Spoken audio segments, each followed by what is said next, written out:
हाय मित्र, काय चाललंय?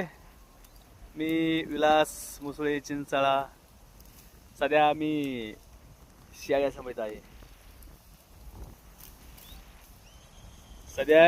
सांभाळत आहे. आज पाऊस जरा निवांत झालेला आहे.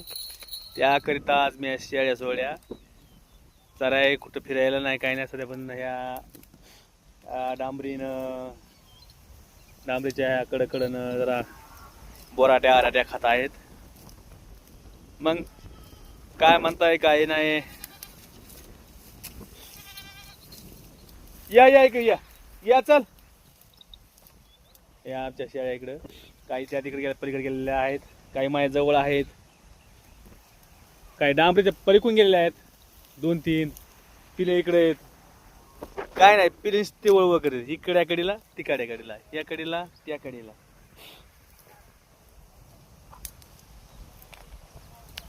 मित्रांनो, तुमच्याकडे आहेत का शेळ्या? नाही, काय नाही. 4-2 शेळ्या घेत राहायचं. मस्त आपलं बाजार हाट होतो. लेकरांना मुलांना दुधू 12 वनस्पतीचं दूध भेटतं खायला. दुधापेक्षा चपाती ही खाण्यापेक्षा दूध भारी असते. मित्रांनो, तहान्या बाळात दूध फार चांगलं असतं हे.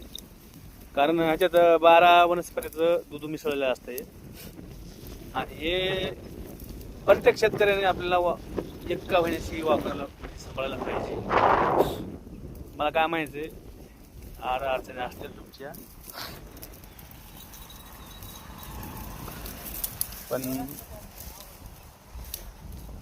हे माझ्याकडं एकच शेळी होती. एका शेळीपासून सगळे लहान मोठे सध्या 8 आहेत.